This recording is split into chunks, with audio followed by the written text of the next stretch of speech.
Rain drizzled over the cracked sidewalk as Lily clutched her backpack straps tighter. Her shoes were soaked, her socks squishing with each step, but she kept her head down. It wasn't the weather that made her heart race, it was the three figures waiting just outside the school gates. They were always there. Always watching.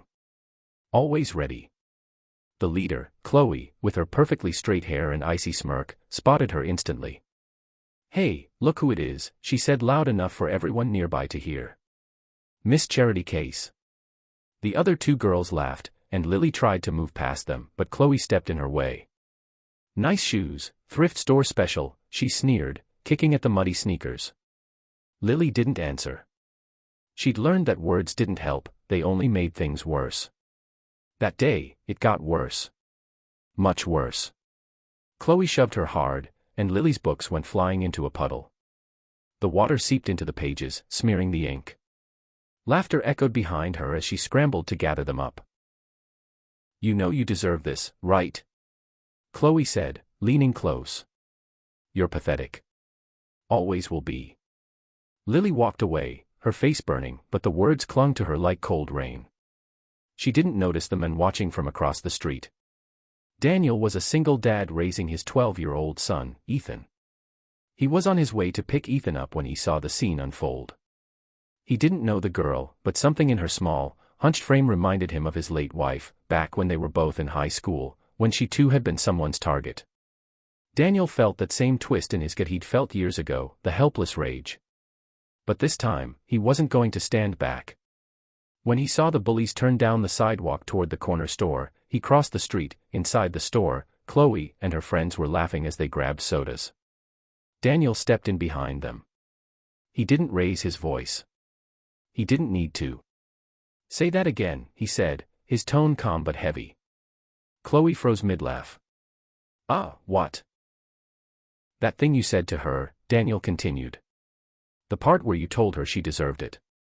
Say it again." The store went quiet. Even the cashier stopped scanning items. Chloe glanced at her friends, suddenly unsure. "We were just joking." "No," Daniel said, stepping closer, his voice low. "You weren't. You were tearing down a girl who's done nothing to you. You think it's funny? You think it makes you strong? I've seen people like you before, and I'll tell you something, you're not strong. You're scared. Scared that if you don't push someone else down, you might have to look at who you are." Chloe's face flushed red. She muttered something about "mind your own business," and stormed out with her friends, but her hands were shaking. Daniel didn't chase them. Instead, he stepped outside and spotted Lily walking home. "Hey," he called gently. She turned, wary. "I saw what happened earlier," he said. "I just wanted to tell you, none of that was your fault. Not one word. They said is true." Her eyes glistened. "They've been saying it for months." Daniel crouched a little so he was eye level with her. "My son, Ethan, goes to your school. I'd like you to meet him. But more than that, I want you to remember something, people who hurt others are usually hurting themselves. It doesn't make what they do okay, but it means their words aren't about you. They're about them." Lily swallowed hard, not used to kindness from strangers. Over the next few weeks, Daniel made sure Ethan and Lily crossed paths. They began to sit together at lunch, sometimes with Daniel joining them in the cafeteria after work. Slowly, Lily began to talk more. She told them about her mom working double shifts, about the empty house she went home to every day, about the friends she used to have before Chloe decided she didn't fit in. Daniel didn't push her to be brave overnight. Instead, he reminded her daily of the truth. That she had worth, that she wasn't invisible, and that she didn't deserve the treatment she'd been getting. One afternoon, Chloe passed their lunch table.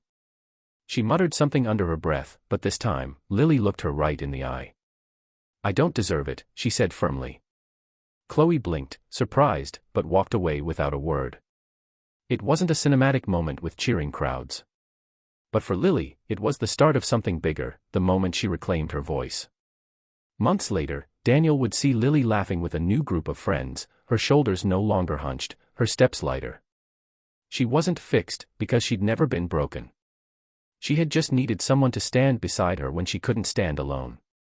Daniel didn't consider himself a hero. He'd only said 6 words, "Say that again." But sometimes, that's all it takes to stop a lie from becoming someone's truth. If you've ever been in Lily's place, remember, someone else's cruelty doesn't define you.